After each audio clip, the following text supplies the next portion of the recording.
The girl that walks out of the river Sunday morning is singing. Her voice sounds like a freight train blowing a whistle a long way off. You're surprised when you see her. No one's walked that way in a long, long time.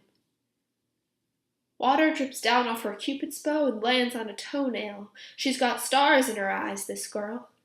Stars in her eyes and bluebird wings in her hair. Those stars burn, bright. Her cheeks alive with molten lava that never quite stops shifting, so you're not sure what shade of pink is devouring her skin. Those wings flutter, still beating, all tangled up with hair, making her seem like a girl caught on the wrong side of living. She sighs, and for a moment you forget yourself.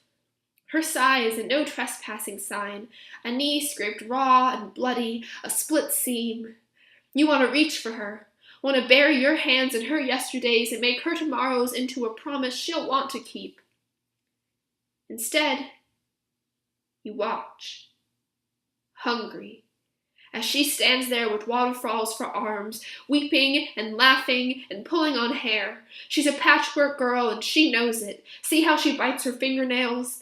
See how she pulls at her sleeves? See how there's a story written across her shoulders? They call that wild. They call that a certain kind of freedom. You call it a bitter aftertaste. The last leaf to fall in autumn. A final sort of ending.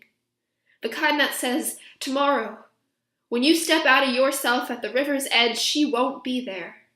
Or maybe her tongue will, but nothing more.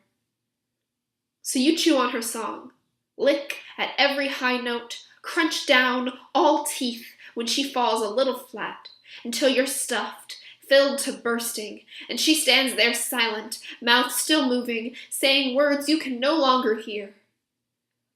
And when you look away, eyes following a sparrow or a butterfly or a chipmunk, she disappears.